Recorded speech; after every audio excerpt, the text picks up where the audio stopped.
Tonight we go from the sublime to the ridiculous. But first, here's Ted with Rundown. Unfair, slanted, complex, union-busting, draconian. These are the words the labor movement's using to describe Bill 19. Now the labor groups are banding together, saying they'll boycott Lyle Hansen's controversial labor reforms. Later tonight, Webster tackles the legal complications of the reforms with labor lawyer John Baigent. I'm going to be smarmy and be all over you tonight. I think it's just wonderful that you came all the way out to the studios here, because you've got 2 concerts this week, haven't you? Yes, I do. But I had tonight off, so this is great. This is a free evening. It's been a long time since we had our first little fling. I was trying to think. It must have been about 1971 or 72. It was just after that song. I forget how the name of it. That went like Snowman. Da da da da da da da da. God, I'm glad he didn't send that song to you first. I wouldn't be here now. At least I remember the tune. You did, it's very good. Since then, though, you've done everything. I've done pretty well. How well have you done? I'm not asking the money in the bank. I'm asking about the awards. Well, I've won my share.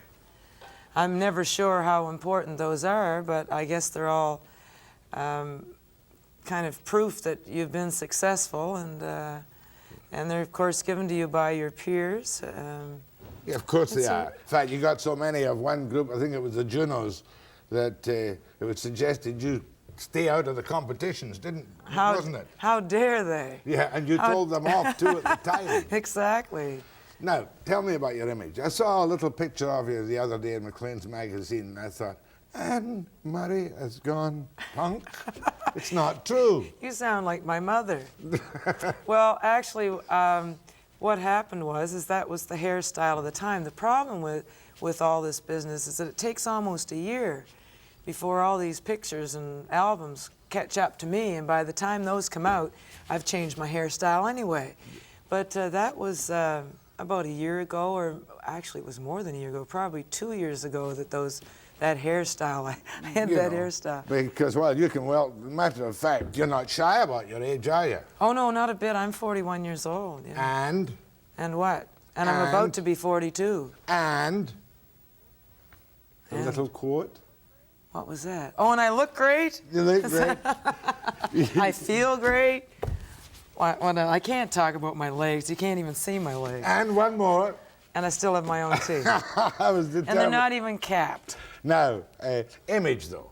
Is this now your permanent image? The more mature but glamorous singer? Well, I think it's important. I mean, I think it's important to look good. I mean, I used to think that it wasn't important. I used to think that if you got up on stage and you sang, you can remember I didn't even wear shoes. Bare feet? Bare feet. I used to think it didn't matter, but I've since learned that that's not true. It's very important how you look. It doesn't matter where you are, in public, private. You feel better. It's an occasion to walk out on stage, and I think you should feel good, and you look as good as you feel. That's right. And you carry yourself in a certain way when you dress nicely. Of course, you exercise like a mad fiend, yes, don't you? I'm in pretty good shape, yes. Swim every day? I swim every day, yes. Play squash? Well, I don't play a lot of squash now, but I do play tennis on the road. And I cross-country ski when there's snow. And, you know, I stay fairly active. And you hit a golf ball from time to time? I do. I like to play golf, too. And I told you the secret of success. Keep your head down. Keep your head down, keep your damn head down, keep your damn head down. Now, your first big international hit was Snowbird, wasn't it? Yes. What's your favorite of all time? Of all the platinums and triple platinums and gold singles and gold albums that you've done? Well, I think it has to be You Needed Me. Not only is it a great song, and I think you could already call it a standard, but it came along at a time when I really needed it. It was 1978. I hadn't had a hit in over 4 years. And I wanted a career. I had had my baby and all, got that out of my system, and I decided I wanted a career, and here was this song. And the timing and everything about the song, I think it's has a very special place. Was it really country that started you off, said he, going back a long, long way to the CBC sing-along jubilee? No, I think it was more, Snowbird, you see, was a bigger pop hit than it was a country hit. So I would have to say that I started more in pop. And of course, I was making records in Canada, and I was allowed to do anything I wanted. I would go into the studio. I had total creative freedom. I'd do a little bit of country. I did pop. I'd do everything. You could try the whole gamut of emotions. I could try everything. But now they tell me you get a little bit annoyed when you find that you're singing to synthesizers and machines. Why don't you? Everybody else does it. Well, that's precisely the reason I did it, is because everybody said, well, hey, you know, in order to have hit records today, you've got to have synthesizers, you've got to do this, do that. So I gave it a shot, and I realized that that's just not the way to go for me. And also, while I was doing that, music was turning around anyway and coming back to the way I used to do it. And as we speak, people are listening on pop radio to listenable music again. It's funny how it's come back, isn't it? I know. can now find half a dozen radio stations that even I can enjoy. Absolutely, and that's very heartening. And that's not me. necessarily First World War songs. Absolutely not. The best audiences. You've made a couple of cracks about audiences from time to time. Are there always the best and warmest audiences at home in Canada? No, they vary from place to place. I got a shock the last time I did a tour of the West. I started in Vancouver and ended up in Brandon. I was a little nervous about being in Brandon, and they ended up being the best audience on the whole tour. Maybe it was because they had to drive through sleet and snow and 4-foot snow drifts and so on. Maybe they appreciated my being there. But there is a bit of a difference between a Canadian audience and an American audience. But once you get used to that difference, you don't even think about it. Recognition the big problem? No. Just wear your black glasses. No. What the problem is that Canadians, we as Canadians, are just generally more conservative and slower to react. And not that we're less appreciative. It's just Americans are, you know, like this, and Canadians are that sort of thing. Doing my magnificent research on you today, I came across a quote, I won't tell you where I got it, that you, for a long while, had no awareness of clothes because you didn't think they were important. Yes, that's very true. I didn't care about it. That's right, I didn't think clothes were important. So you went out, bought a $50,000 wardrobe and changed your whole image? Eh? No. I just was made aware that, and that's happened over the last 15 years too. That didn't happen overnight. Yeah. It has been an evolution over the years. Yeah. You spend quite a bit of time with your family now. Yes. Do you organize your year so that you spend more time with your family than on the road? Definitely. Yes, I do. I'm with my children and I'm at home, I would say, a lot more than most working mothers. Let me tell you too that there's one thing you didn't mention to me. What was that? You're a hockey fiend. Oh dear, am I ever. Tell me about the pool you run. Oh my goodness, you've done your homework, haven't you? I have a pool whereby each person in the pool picks a team, and each team has a player from each team in the playoffs. Right. So the person who ends up with the most points wins. I just happened to get the second pick this time, and I picked Gretzky. So I think I may do all right in this pool. You may well do all right in this pool. Now, I'm going to give a chance for your myriad fans to get at you. There are 2 concerts, Friday and Saturday, right, at the Queen Elizabeth Theatre. Right. Many have you done so far across the country? These are my 10th and 11th concerts, so I'm just getting started, really. And you've got a corporate sponsor. Yes, I do. Ford is... That makes it easier, does it? Well, it certainly helps with expenses. Touring is a very expensive business, and... I was just saying there are more people in here with you today than there were with the Prime Minister. Really? Your retinue. And furthermore, they were easier to talk to than Well, they're all Maritimers. Where if they're not Maritimers, they're transplanted Maritimers. Your calls to the Anne Murray after the break. That's your new album. What a baby. Eh? Eh? Eh? That's a Canadian. That's a Canadian glamour, baby. That doesn't look like a girl from Spring Hill, does it? Not anymore. Harmony, it's called, the new album. Go ahead to Anne Murray. Hey, I love you, A, right from the art. I love the Maritimes when they say heart with a hard A.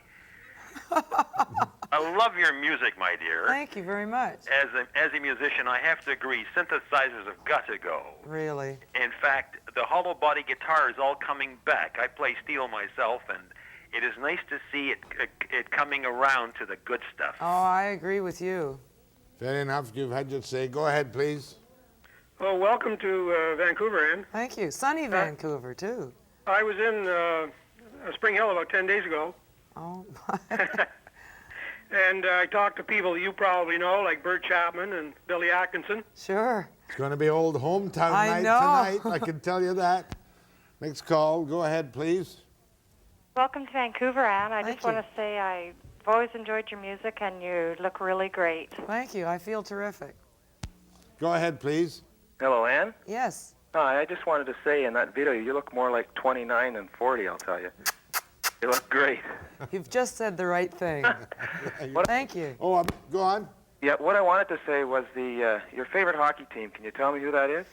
Well, I have to say I'm a Toronto fan, but I Great. don't hold a lot of hope for them. I'd love to see them do well, but I'd like to see Edmonton and Montreal end up in the finals. Couldn't you give a little sympathy to the Canucks? Well, listen, Toronto's not far behind the Canucks. They lucked out this year, I think. Go ahead from Chilliwack. Hello. Hello. Hello, Ann. I just love your music. Thank you. Right from the time that you had Snowbird on the hit parade, I've just been following you. Isn't that And nice? I was just wondering, I'm a songwriter, and I sent you some songs, but I got them all, I had them all returned. Is there any way that I can get through to you? I've written a couple just especially for you. Well, if they've been returned, then I've heard them. Well, no, they weren't accepted Well, at your office. But they were. They weren't accepted. What do you do about that? Well, I think somebody must have. Must have seen them. Yeah. Go ahead from Prince George. I was just wondering if at one time you wanted to speak, sing hard rock, but you didn't want to ruin your voice. Is that true? Sorry, I missed that question. Something about hard rock. Say it again. At one time, did you want to sing hard rock, but you didn't want to ruin your voice? Well, actually, I've been tempted. I've done a bit of rock and roll over the years. When I first started, I was doing bits and pieces of that, but I sort of got steered in another direction, and every now and then I like to break out into it. But I don't think I'd like to do it all the time because I think it can take its toll on your voice. Go ahead, please. Hi, Ann. Hi. My name's Ronnie. I'm a songwriter here in Vancouver. Been Hi, working Ronnie. very hard for about 8 years, and I just wanted to have an address to send because I got a very special song for you. Oh, it's not fair. Send the letter to me and I'll pass it on. That's right, you can do that. I can do that. Go ahead, please. Hi, Ann. Hi. The lady previous to me hit my question right in the head. I have a song just for you, and I would give it to you. For No free. strings attached, just to hear it sung. Send it to me and I'll send it on. Well, how do I send it to who? Send it to Jack. Send it to Jack Webster, BCTV, and I'll send it on. I'll leave my address. I'll leave my address with you. Every potential and aspiring songwriter in the country is on the air tonight. Go ahead from Enderby. Yes, hello. Hi, Ann. Hi. How are you? I'm fine, thank you. Well, you look great. Thank you. You look my age. Oh, Anyway, I'm what's young. your age? Young guy. Seriously, though, I am a radio broadcaster, and I just recently moved to Enderby. I used to live in Port Hardy. Forget the history, give us a question. Okay, first of all, you are one of the most requested singers going. Now, Jack, I want you to do me a favor. You have to say hello to Frank Richdale. That's all I want you to do. Done. Who's Frank Richdale? I don't know. Go ahead, please. And I want to thank you very much for coming to Vancouver. We wish you good health, good appetite. I'm about 35 years older than you, and I still enjoy you. Oh, that's great. I appreciate that. Thank you. Thank you. That's why you're pop. There Is you that go. not right? Go ahead from Victoria. Hi, Ann. Hi. I just wanted to ask you how many kids you have. I have 2. Oh, great. And you're looking great and really enjoyed all your music and hope you keep going for another 20 years. I hope you're right. I certainly will try. Thank Okay, you. good. Lots of luck. Thank you. What a loving this is, except for the mysterious Frank Richdale.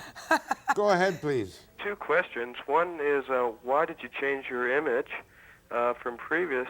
And the other one, do you still get letters or communications from the good old chap from Saskatchewan?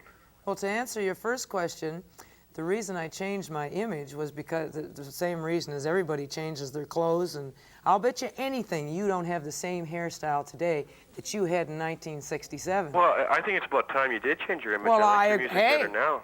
But you see, it takes you people a long time to catch up with me. This image has been changing for years and years. Thank you very much. Go ahead, please. Hi, Jack. Yep. Oh, and you are just beautiful. I Thank you. lived in Saskatoon in 1972, and there were two fine groups, you and another group, the Lady and the Gentleman, from Northern Ontario, and Fran was a beautiful black girl, and they were a marvelous group, and I just wondered if you recall their name or their group. There were just two of them? No, there was three men and Fran, the vocalist. Oh, gee, that's too that tough doesn't to ring ask a you bell. to remember that. No. But she's a fan anyway. Go ahead, please. Hi, Ann. I met you in Halifax. Did you? And I thought you were good then, and I still think you are good. Well, thank you. And do you happen to have tickets still available for tomorrow night or Saturday night? I think there are still some seats available in the balconies. Oh, okay. Okie dokie, thank you. Go ahead, please. Hi, Ann. Bob Langstraw speaking. Oh, hi, Bob. How are you? Great. We just, we've known about you for a long time. We liked your singing. Just wanted to say hi. Oh, thank you. That's my husband's name. It wasn't your husband. Was he a relative? Did I lose him too quickly? Oh, maybe he's gone, but that... Go ahead, please. Hello? Yep. Yeah, Miss Murray. Yes. I have an album cover with a picture of you on it about 20 years ago. It's the Sing Along Jubilee Volume 3 album. Oh, dear. I was wondering, you did the song The Last Thing on My Mind. That's I right. was wondering if you still do it. No, I don't. I haven't done it for years. Since I started doing like original songs, I do mostly those, you know. Yeah. Thank you. That's a long while ago. It Sing Along was. Jubilee. Even if you are only 42. Go ahead, please. Hello, Ann. Hello. Where do you get your new songs? And if a person wanted to send a tape to you with some songs on it, could they do that? Yes, what we've decided to do is if you would like to send a tape to Jack, I will leave my address with him. To Jack? To Jack, and he will send it on to me. That's a promise. Promise. Yeah. Go ahead, please. Hi, Ann. How you doing? I'd Fine. like to welcome you to the coast. Thank you. Nice to be here. I'm from Manitoba myself, and sure love your singing. Thank but you. out here, I'm living with a couple that you probably know from Joggins, Nova Scotia. Goodness. Webster and Betty Coleman. Well, I certainly know. Oh, yes. They're friends of your mother's, I Yes, they certainly are. think. Yeah, I'm living out in Surrey with them, so they want to say hi to you, too. Oh, that's great. Hi to them, too. Thank you very much. I told you it would be hometown night tonight. Go ahead, please. Hello, Ann. I'm from Edmonton originally. I have a niece in Calgary who just seems to think the world of you. I'm a musician out here, and it's good to see you moving with the times. I seen you back when you walked on stage with bare feet and didn't care what you wear or anything I know. like that. And that's a great improvement to see. Well, thank you very much. Imagine that people, it's so funny to say that they talk about, I haven't had shoes, I've been wearing shoes for 17 years, but they talk like there's been no time. It's been 17 years between now and then, I do have shoes. You've got shoes on tonight. Go ahead, please. Oh, hi, Ann. Welcome to Vancouver. Thank you. I'd like to know if what the Tears Are Not Enough sessions, if they left any real impression on you. Oh, very much so. It was a wonderful day. I'll never forget it as long as I live. And I think not just the fact that all that terrific Canadian talent was brought together for one afternoon, but also the fact that the reason for it, and the lady who brought it all together was the Ethiopian. I don't know whether you saw the film or not. Yeah. But the Ethiopian lady who spoke to us, and there wasn't a dry eye in the place, and it was really a wonderful moment. For Canadian music. Absolutely. Altogether. Prince George, go ahead. Hi, Ann. I'm from Prince George, and I was wondering if you're going to be on tour up here. I won't be making Prince George this time. Vancouver is my last stop on this end of the tour. Maybe the next time. Thank you. Go ahead from Nanaimo. Anne Marie. Yes. Welcome. Thank you. I'm one of your avid fans. Thank you. I've been a fan since you played The Cave in about 71. Oh, yes. I remember it well. Yes, and I haven't missed a concert yet, and even though I have a cold now, I'll be over there tomorrow. Oh, great. We have a good time. I'm sure you'll enjoy it. Thank you. Go ahead, please. Go ahead. Well, that's the wrong one. Go ahead, please. Hi, Ann. Hi. Hi. I'm a real avid fan. Got every album you ever put out, including the new one. Oh, you got the new one already? Yeah, one of the first to get it, I think. My goodness, Me it too. just came out this morning. Yeah. Now there's a fan. On Wednesday, I think it was. Oh, was it Wednesday? Oh. Anyway, I had a question. Does it mean more to you to, say, have a hit on the pop chart than it would on the country chart? Yes, it does. And does it bother you that, you know, maybe a song that comes out, they label it country that possibly should have been a pop hit? That's a great question, because that's been a bone of contention with me for the last couple of years, because Now and Forever, David Foster produced a song called Now and Forever, which did really well for me. And in this country, it was played pop, but in the U.S., it went #1 country, and it wasn't even remotely country. And the programmers were saying, we don't play country music. And I don't think that's fair, because I've done a little bit of everything throughout my career, and that's just downright prejudice. If I could understand what you were talking about, I'd argue with you. Well, no. Well, what they do, you see, what they do is they decide that a song is country, and it was not country, but they put it on the country charts because I have, in the last couple of years, so did a lot of... So it didn't go well because it was in country. That's right. If it had gone on pops, it would have gone way up. You see, if you have a pop record, you get to a lot more people. And, of course, that's what you're aiming for. Sure it is. Yeah. Now I understand. Okay, sorry about that. No, I just didn't know, and I had to ask, being a very nosy person. No, well, you should. Probably people were mystified. Go ahead, please. Hi, Ann. Yes. Welcome to Vancouver. Thank you. You've come a long way since that little nightclub on Spring Garden Road in Halifax. We used to go there a lot and listen to you sing, and you sat on the stool with no shoes on again. That's right. The Monterey restaurant. That's right. Yeah. I remember we used to go there all the time. Didn't we have a good time? We always knew that you would make it, and you did. Well, thank you. And my very special thanks for seeing you again after these few years. Thank you, Jack. And the magnificent Murray will be at the Queen Elizabeth Theatre tomorrow, Friday, and on Saturday at 8 p.m. Thanks very much. Thank you, Jack. Nice to see you again. I'll be back from going from the sublime now to the ridiculously controversial after the break.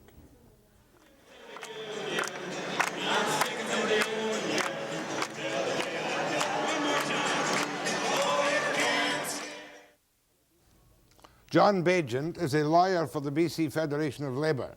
He was a vice chairman of the Labour Board for a goodly number of years.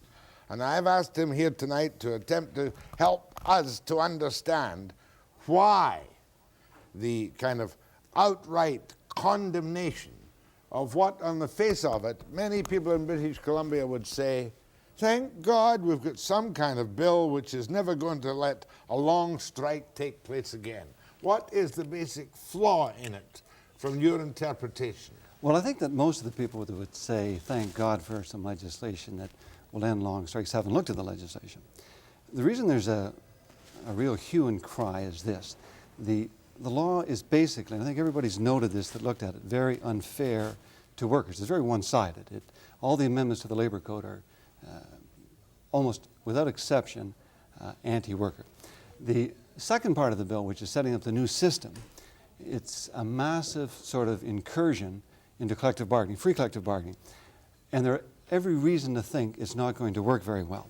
It's in many ways a duplication of the compensation and stabilization program, which did keep wages down, but also drove nurses and teachers out of the province. And I think the parties are nervous, and particularly labor and management leaders, because they see a system whereby they decided what was the best bargain for them being replaced by one where an unelected official is going to make that type of decision. But if I were a trade union leader haranguing a meeting of unionists, am I entitled to say with accuracy that this is the end of effective free collective bargaining in British Columbia? I think it would be fair to say that it's the end of collective bargaining the way it's always been known in North America. It's a replacing of individual responsibility by state responsibility, which is really amazing, you know, because whenever we are before an election, the government is saying, the present government, well, we can't let the socialists in, but now we have, with a free enterprise government, a massive incursion into the free enterprise system. Yes, I think it's fair to say that it is the imposition of an entirely new system of wage imposition. I wouldn't call it collective bargaining, no. Right, wage imposition. That's exactly what it is. It's not the end of unions. No, but there are provisions in the legislation which certainly threaten unions. The other thing that's important to note is this. The way it interferes with collective bargaining is that the legislation strips away many of the benefits that unions have got already in collective agreements. It just takes them away without any expropriation at all. So that you have a situation where men have been on picket lines and on strikes for years to get benefits. And the legislation just strips those benefits out of the collective agreement. And that's why I say it's unfair. All of that stripping takes away trade union benefits or workers' benefits. Now, you must be more specific about the stripping. Are you saying that there are things in or associated with this act which say such and such a thing in a collective agreement can now no longer be there? Exactly. Well, let me give you an example. Unions over the years have negotiated for provisions which say they don't have to deal with struck products. They can help their brothers and sisters in other industries. And perhaps they've got that clause with their employer by giving up a higher wage or an overtime benefit, something like that. Provisions like that are stripped out of their collective agreement. They might have negotiated in the public sector certain benefits. Sections in the public sector now say that if a statute is in any way affected by a collective bargaining arrangement, the collective bargaining arrangement falls by the wayside. So when the trade unionists or workers look at it, they say, gee, we've worked for years to get these benefits, and they're being taken away. And they're only being taken away from us, and they're right. I noticed one thing there where it says no union can write a contract which requires that the suppliers to their employer be union made.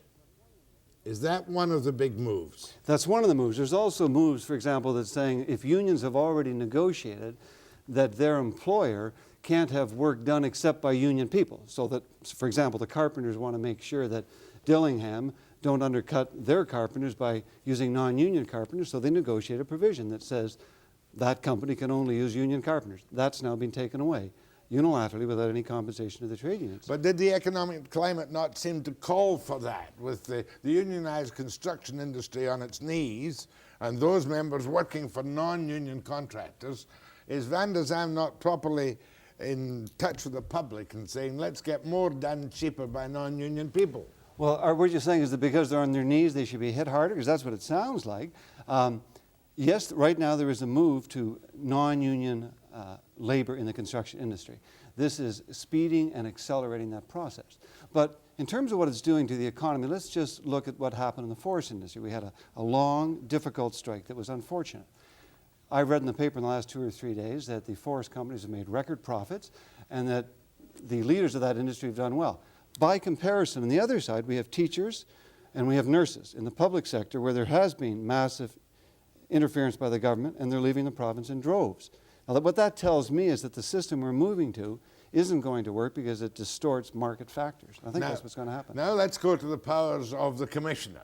It doesn't matter who the commissioner is, it happens to be Mr. Peck for the moment on a contract, right?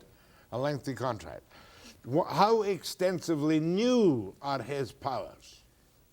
It would be no overstatement to say that there is no precedent anywhere in North America for the type of powers he's given. When the government announced its legislation, it referred to analogous provisions in other jurisdictions for everything except the powers given to Mr. Peck. There is just no comparison to it. Mr. Peck has the power under this legislation to decide who strikes, when they strike, and how they strike, and if they strike.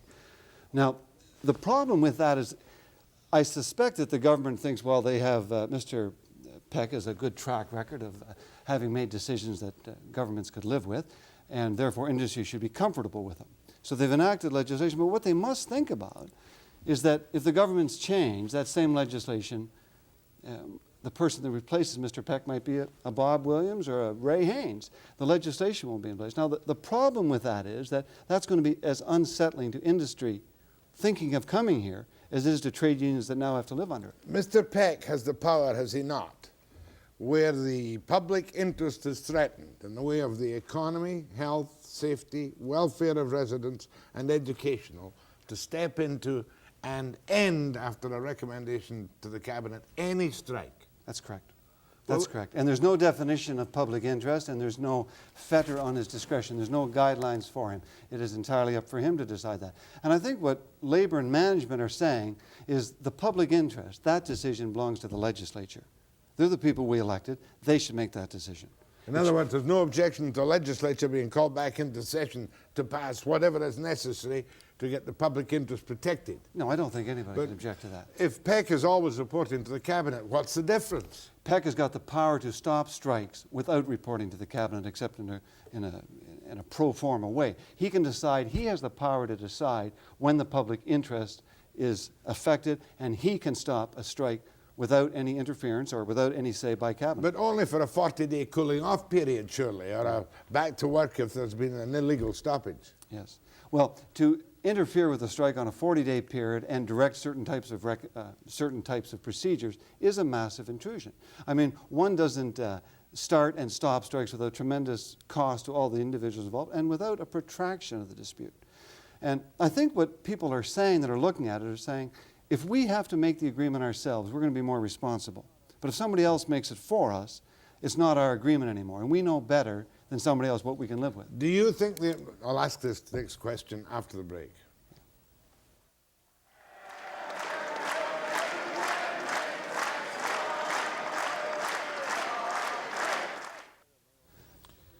I've got a note here of my own. Must obey PEC at all time. Must obey all PEC's orders or be fired. What do I mean by that?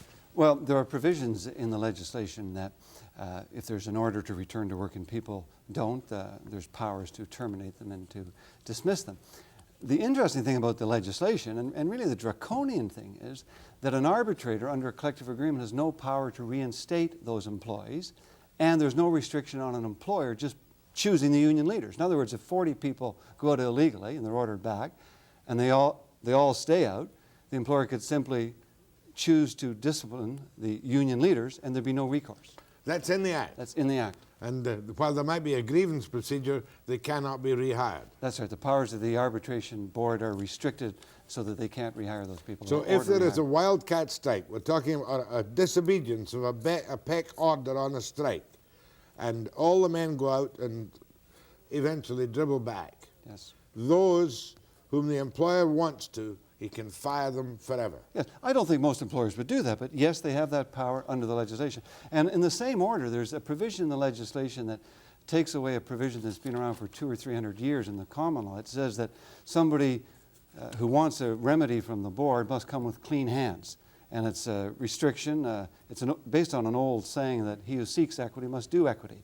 There's a provision like that that was in the labor code. It's now taken out. So it means that an employer can come to restrain a strike, having acted horribly, and the board has no power to withhold a remedy because of his improper conduct. So when trade union people see the removal of that type of provision, they say with, I think, all justification, that is not fair legislation that does that. A couple of small things. A little bit of a wedge into the closed shop hiring hall. Now, some hiring halls have been very poorly handled, I'm told, again and again. Was that not a reasonable thing for the legislation to open a little bit so that trainees and apprentices could come from other than the hiring hall, but eventually would have to join the union? Well, first of all, Jacques, there's an important thing to note. The legislation allows those people to always stay out of the trade union. And right now, with the low employment, apprentices are taking 7 and 8 years to get their qualifications because there's so little work around.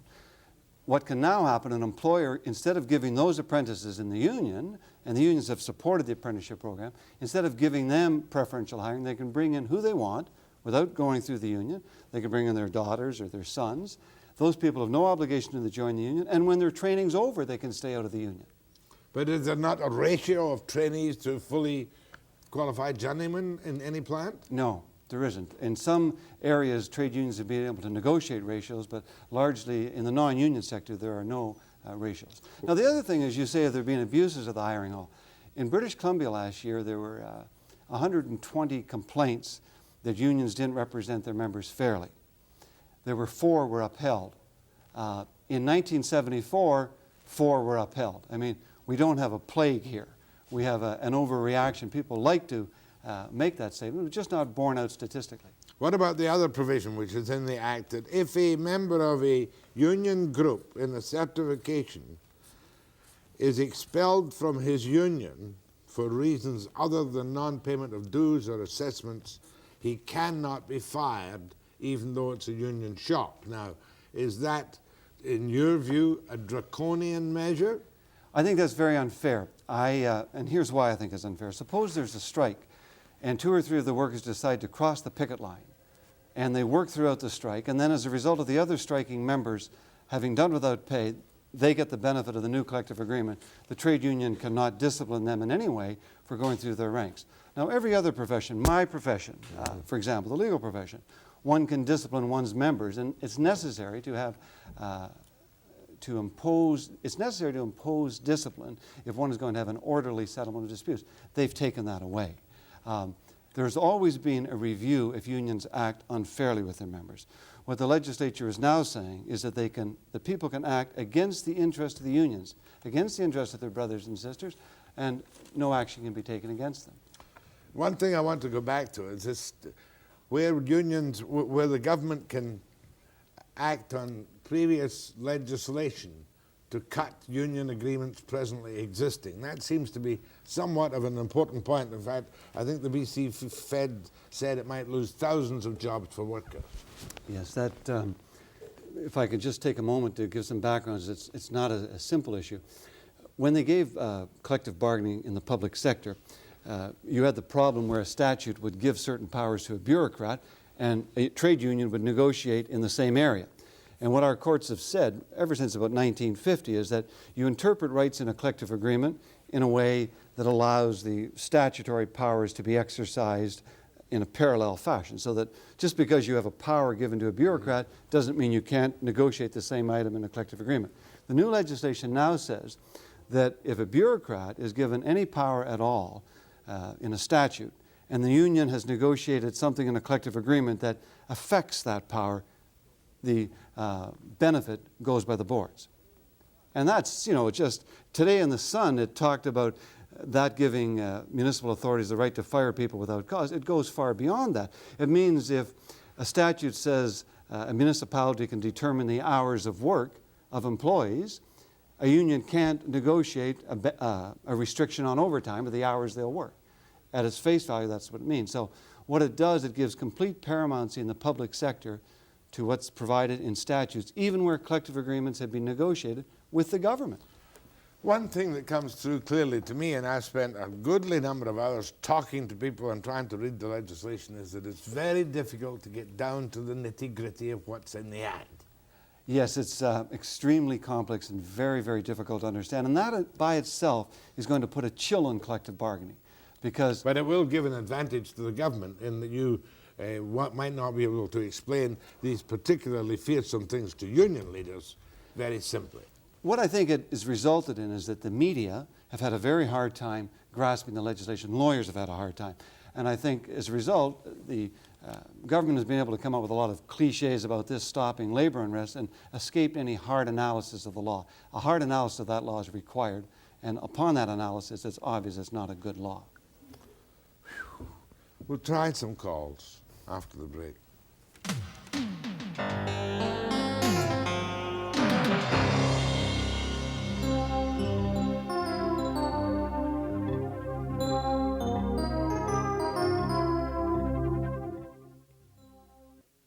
One explanation given to me from the government side was that double-breasting is virtually impossible with construction companies, union and non-union, with the new amendment. What do you say?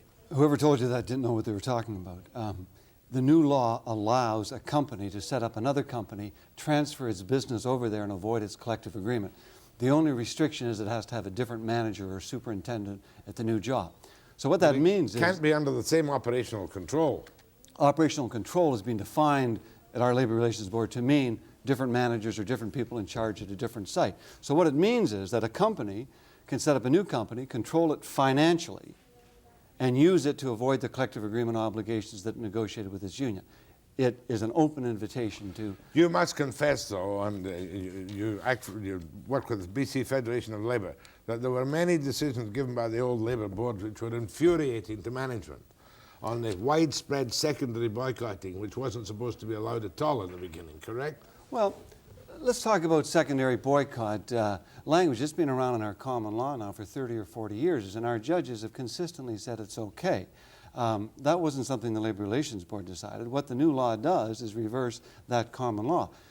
And the other thing about the law being pro-union, originally it was unanimously approved in 1973.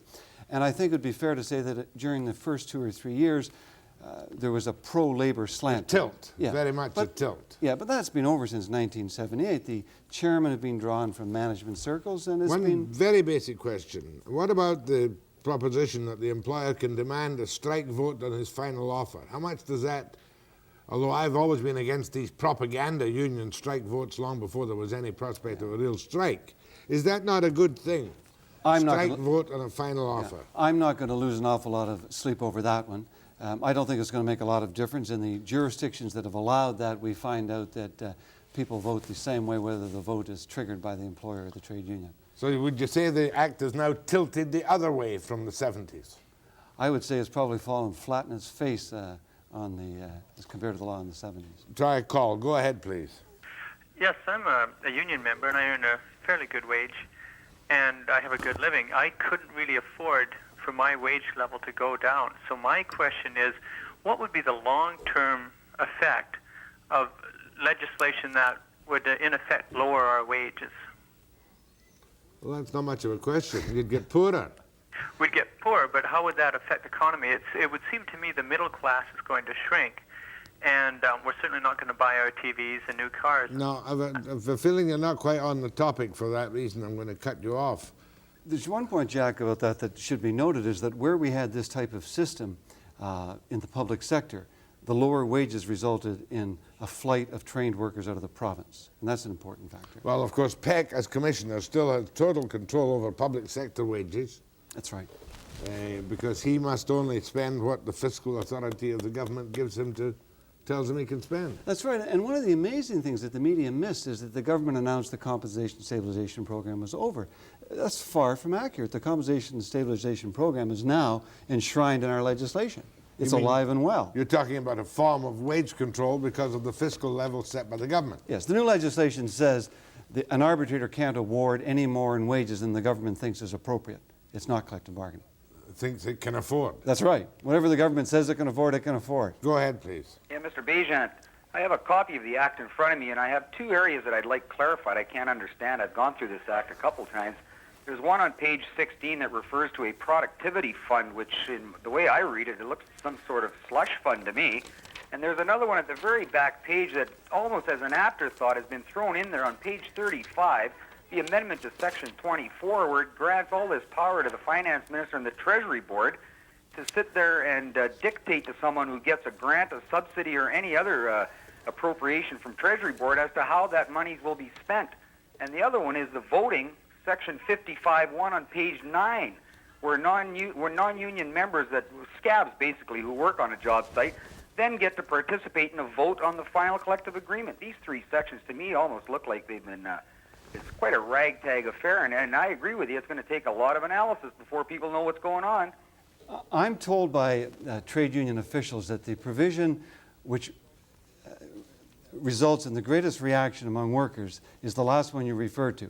Under this new legislation, there can be 20 strike breakers in a 20-man plant, and they're allowed to vote on whether or not a new collective agreement is going to be put in place. In other words, they would have all the rights to vote on a new collective agreement that the striking workers have. And that is just really unacceptable, that people who have scabbed jobs can vote on a collective agreement. Well, it's just asking for trouble, I think. I really think a lot more thought's going to have to go into this one. Just a minute. You said 20 scabs in a 21-man plant. You can't hire strikebreakers. No, the way they've defined strikebreakers is something quite different. They mean professional strikebreakers. Under this legislation, people can hire people to come in during a strike, and those people get to vote on whether or not the union people get their jobs back. And you don't have to be a clairvoyant to know how that vote's going to come out. Thank you. Go ahead, please. Yes, Mr. Baigent. I just wanted to ask a question.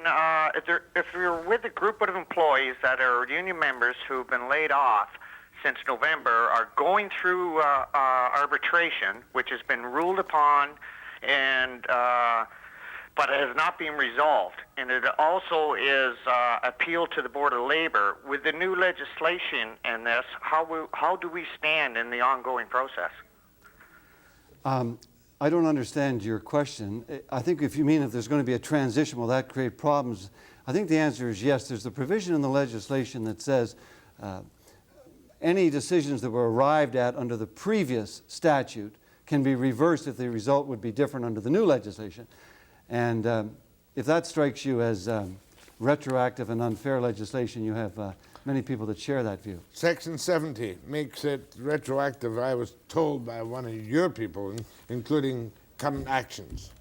Yes, I think that that's what it means. I'm not at all sure whether the courts are going to allow that particular provision to stand. Is it easier for the employers to go to the courts now than before? I don't think there's been any great change in that area. The courts, by and large, have recognized that administrative tribunals are the right places to solve these disputes. And even though you act on the Labour side, is it sufficiently serious that there should be further continued explanation and debate before there's any definitive act passed? We all recognize that the economy of this province and labor management role is crucial. We have a law here that was passed without any input from the key players.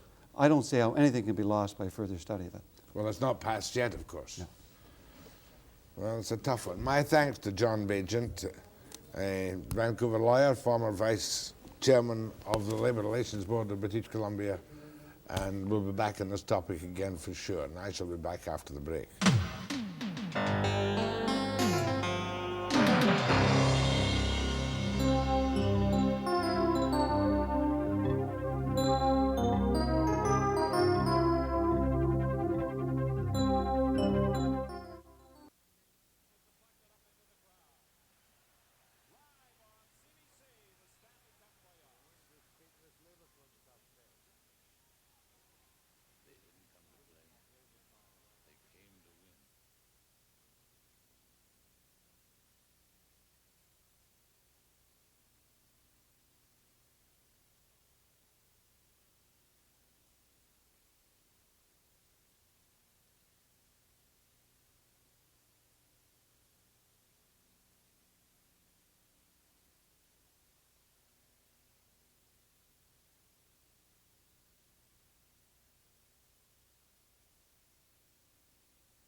Day off tomorrow, 3 excellent best of Websters, Kitty Keller about Sinatra, Nathan Davinsky, funny program about his chess in Britain, and the Mayflower Madame, Sidney Biddle Barrows, at 5 p.m. precisely.